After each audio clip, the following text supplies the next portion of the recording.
is the Next Level Loan Officers podcast. To learn more about Next Level Loan Officers, go to becomnl.com.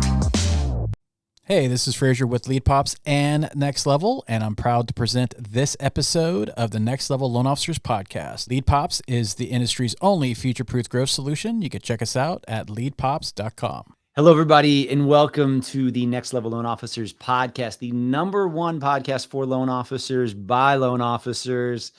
To our knowledge in the universe, I am Sean Zalmanoff, and we have an amazing and special guest for you today.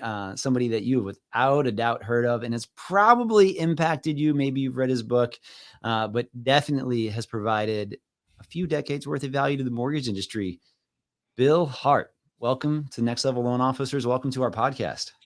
Hey, buddy. It's an honor to be here. Thank you very much for the invite.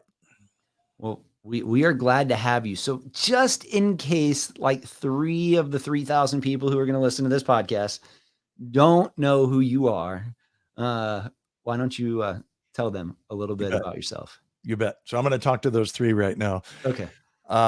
30 years in the mortgage industry, 20 years in the coach's chair, 20,000 hours of coaching people just like you, LOs and branch managers and regionals and presidents of mortgage companies. And yeah, man, that's been my world. You know, I always look at it like the guy in the khaki with the funny glasses on that, you know, his specialization is like the mating habits of ruby-throated hummingbirds. It's so very specific. Like that's my world. And if there was a niche within that niche, it would really be that unique relationship between top producing realtors and top LOs, because it's a unique relationship. You know, it just is. I've always got Jack Johnson, they're together hanging somewhere in my head because it's so much better together, right? When you can get those relationships really humming. So Bill, it's probably been a decade, but you recorded a video that I watched. And I've said it to my loan officers that have worked with me, countless real estate agents. In the video that you recorded was when it was talking about referring somebody out. And I don't know if you still say it today, but you're like, hey, listen, you know, Mr. Realtor, if you were coming to my city and you were asking me where to have a steak, like I wouldn't give you 3 different spots to have a steak at. I would tell you the best restaurant, why I would go there, what I would order, what sides I would get. And, you know, you're talking to me, I think you related it to movies as well, too. But I have used that analogy many times since I heard that. Nice.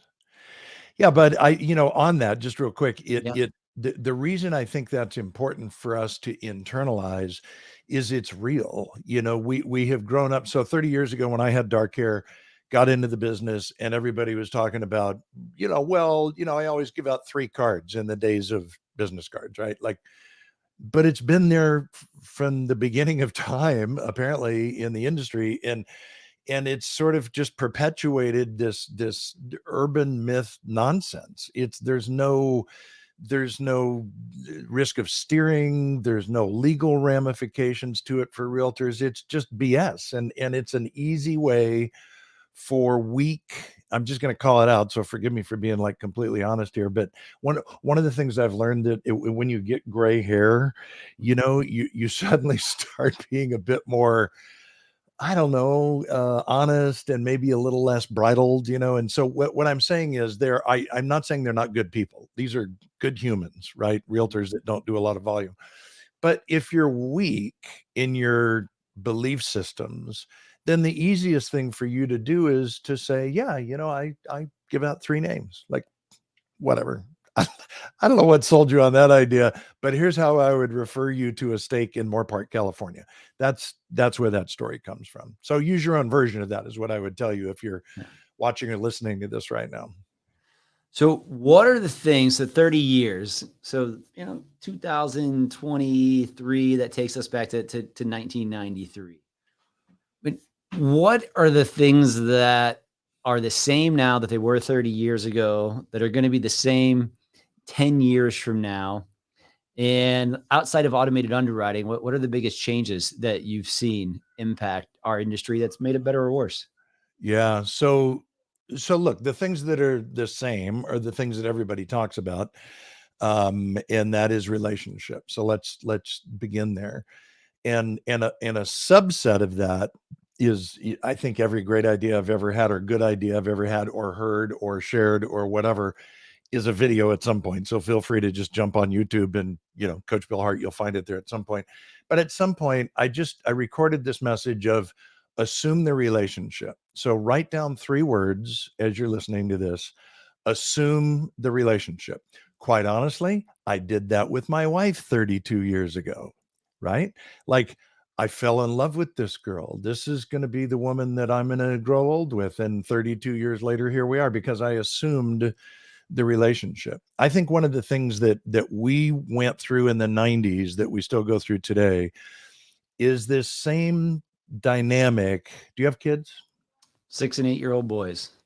Okay, so you're going to miss out on this particular analogy, but imagine it if you have a niece or something. But little girls often, I'll be politically correct here and say not always, but often will have a twirling dress around that age, around 6 or 8. And I can remember my daughters and now my granddaughters and soon to be great granddaughter coming up, twirling and looking at me like, am I pretty? It's just a dynamic that happens, right? And I feel like we do that too often as loan officers with realtors. Like, I'm tap dancing and I want you to just pay attention to me and say, I'm pretty. But stop that. If instead you just move into an assume the relationship mindset, which is, I have at least as much to offer you, probably more. Because look, here's the reality that we know in the mortgage industry. We have to create more units. We have to create more leads than you do in real estate. Where I live in Southern California, you can make a great living out here as a realtor selling 5 houses a year. 5, right? Sarah Middleton, a friend of mine who now works with me, 20 years ago was just telling a story about how when she was in LO in Colorado in the late 80s, early 90s, she was doing 40 to 80 units a month, 40 to 80 units a month because she said she earned a couple of $100 per loan. It's kind of how it works, right? Like sometimes we're just driven to do units. So one of the things that I've learned about LOs is you guys have to have more efficiencies. You have to have better systems. You have to focus on lead generation. So I'm not saying you're better than a realtor, but I am saying you've kind of got more battle scars and you've probably got more information to share. So look, man, has a ton of stuff changed? Come on, look at this. This wasn't happening. When I first got into the business and Todd Duncan and I were doing interviews with top producing realtors and LOs, dude, they were on cassettes. And I watched the guys that were editing them with little X-Acto knives and tape. Like that's how they would edit. So, we've gone from an analog to a digital world. You can build relationships now via video, via social. So yeah, there's a ton of stuff that's changed, but man, the things that remain the same are relationships. I think the power of database is something that the mortgage industry has probably neglected by necessity over the last couple of years. I'm not saying people are lazy or stupid, but when rates are low and the phone's ringing, it's like, whatever, man, I got them teed up out here forever. This is good. Look at my pipe. And all of a sudden, when we're down to, what did I just hear? Garth at Stratmore just said, we entered 2021 and 2022 with 100,000 realtors. Did you hear this? No. And we've entered 2023 with 60,000 loan officers. If I didn't say that, sorry, loan officers. So again, 2021, 2022, we entered those years with 100,000 loan officers, if I misspoke. The beginning of 2023, we're down to 60,000. So what does that mean? That means if you're sitting in a room with 10 loan officers last year, 4 of them just left the building. Like they're going to go sell shoes at Nordstrom or Chrysler's or do something different, which is fantastic news for you. Wells just pulled out. I mean, come on, what does this mean? Yeah, that was a huge announcement Oh, yesterday. dude, it's massive. And what this means is, I don't know if you ever saw my forks and spatulas video, but that's a good one, guys, to look up on YouTube, because all I talk about in there is the idea that, if your market last year, 2 years ago, was the size of a hula hoop, And now it's shrunk down to the size of a Frisbee. Here's what happens. Everybody was in the business and had a fort because it was relatively easy. When it gets tough, there's a certain percentage of people, 40% so far, that are like, and I'm out. This is a lot of work. This is tough. I don't want to do this. And what I know about top producers and your subscribers, the people that are paying attention to what you guys are doing, they're grabbing spatulas. So now's the time to grab a spatula in a shrinking market. Wells leaves, 4 out of 10 LOs are going, double down, baby. Now's the time to gain market share. This is, I mean, what I'm so glad you just told me that. I just looked up at the sky and thank God for hearing that news and understanding that almost half of my competition is gone. And, we keep telling people like 2023 is going to be so much of a better year than you expect. I mean, this is so try to make these evergreen sometimes, but so we're recording this on January 11th of 2023. Tomorrow, the most important number of the month comes out. It's the consumer price index. It's probably going to beat again. You're probably going to see rates drop 1/4 to 3/8 of a point. And we are going to continue to see rates trend down. So rates are going to go down this year. It's going to put so many more home buyers back in the market. You just heard Bill talk about the statistics that so many people have left the industry. And the other reason that I know that things are about to change. So January 2nd was my 21st year in the business. And every time the mass shift, like loan officers started to change jobs a lot last year, but by the end of the year, everybody had given up on themselves. It's not me. It's not the fact I don't have an application. It's my company. It's my rate. It's my CRM. It's this, it's that. And I haven't seen this many people change jobs maybe since like that 2018, 2019. Oh, yeah. And so I know for certain that means the market's about to shift. It's happened every single time in my year or in my career. And Bill, you were talking about database. I mean, like, I don't think we're in the mortgage business. I think we're in the database management business. I recently left a job after 13 years being an exec in a regional position at a company because I wanted to originate loans again, and I opened my own brokerage back up. And what I always kept during the course of that time was my database. So smart, dude. And I flipped the switch back on. I've told everybody here I am again. I've gotten back in front of my realtors, and this will be my 3rd month originating after not originating for 9 years. And in February, we're going to close 8 purchase transactions. I'm not setting the world on fire again yet, but in 3 months, I've gone from 0 to I'll have 8 transactions next month. That's a great story. So I love your story and I love your example. And you're right. I mean, it's funny. I'll probably start getting a lot of these, but I just got an email from a guy yesterday who I've known. I've kind of been around, the business with him for a long time, never coached him, never really knew him well. But he's looking for a mid-level sales management position. And I'm like, dude, if you know anything, that's a bad idea right now. Like, you need to be in production, right? If you want to control your destiny, you need to be in production. And if you're going to be in production, so this is me leaning in and beseeching the audience, like, seriously, you got to build your database, and you have to build your database every day. One of the things that I learned from a guy named, wouldn't that be great if I could think of his name right now? But I can't. It'll come to me later. It's a guy out here that I haven't seen in years, but he had 20,000 people in his database, roughly 10,000 that he marketed to actively. So 20,000 total, 10,000 he had marketed to actively, been in the business for 20 years, made $1 million every year. I mean, plus or minus $500,000 probably. He built a great life. And what he said to me, he had called me to do a realtor event for him locally, and rates dropped. And then he sent me a text and he said, yeah, scratch that. Right now, I'm just going to get crazy busy because I'm going to have massive refi influx. So I don't need to work on the realtors. So when I talked to him later about this, he said, it's a funny thing.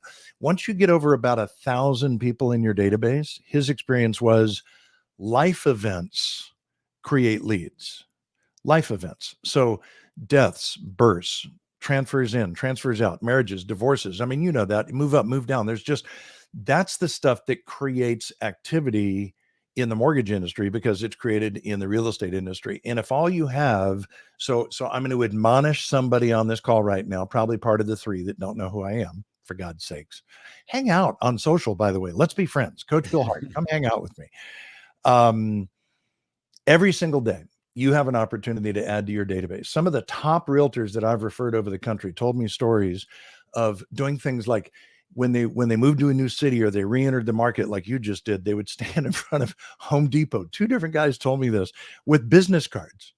And they'd just smile and say, hey, just want to let you know I'm in the real estate business. If you ever have any questions, like here's my, and he knows 98% of those are going immediately into the trash, or somebody's going to fold their gum in his card, right?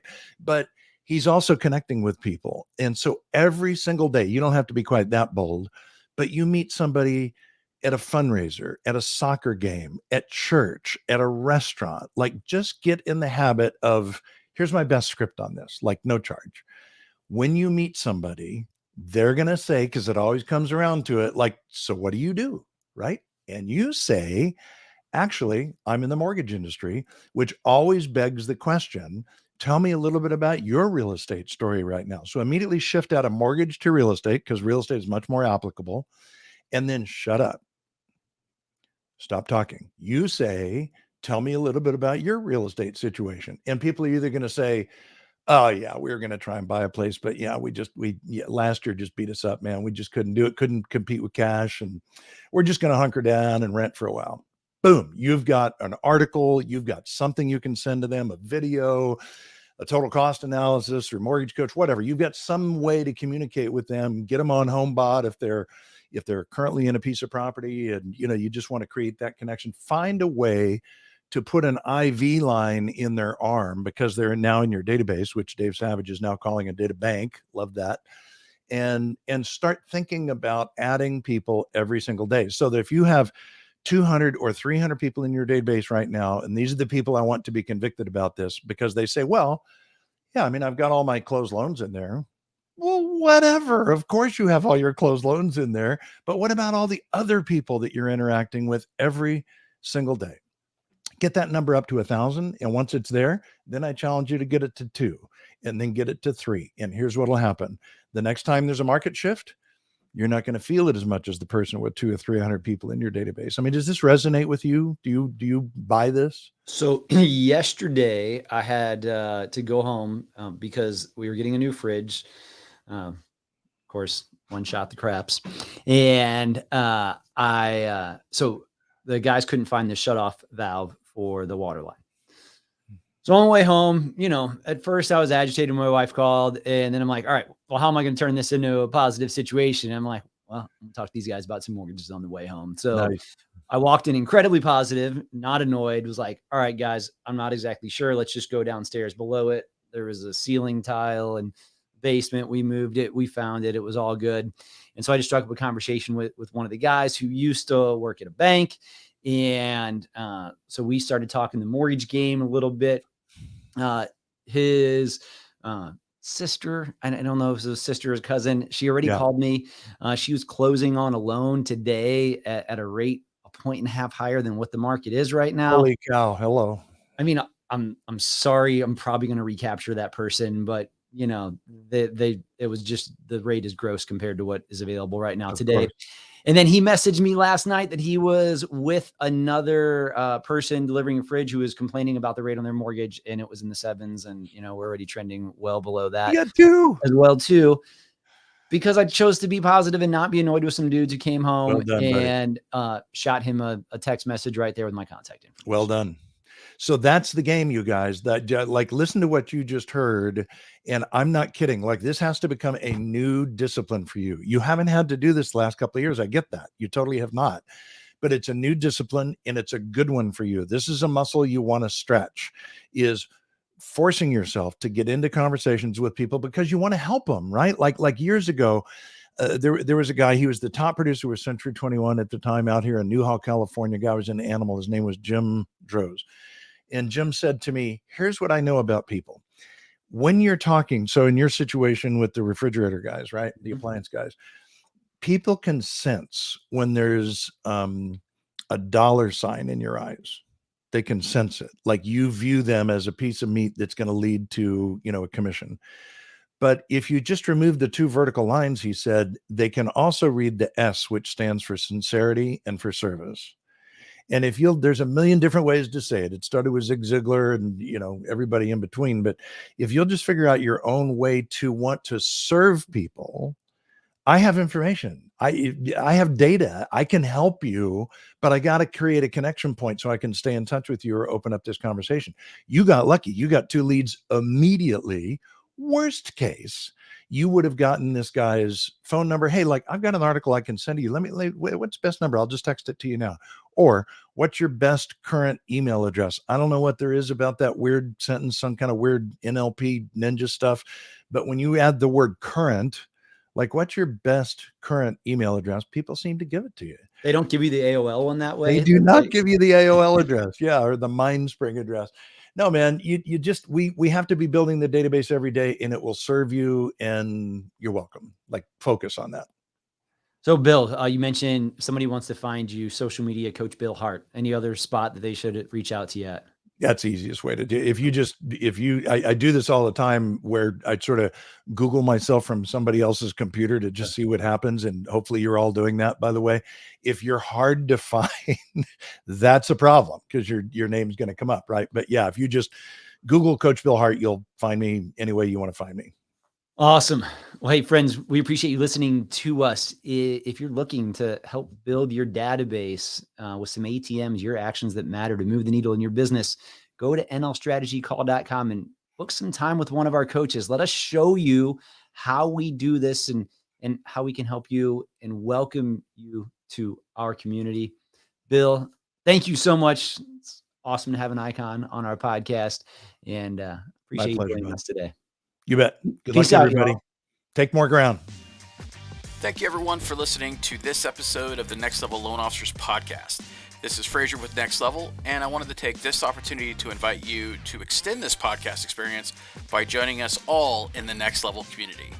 The Next Level community was built for loan officers like you who want to do these 3 things: collaborate with other like-minded mortgage professionals, accelerate turning their experience into expertise, and for those who want to level up their business. You can learn more about the Next Level community by going to becomnl.com.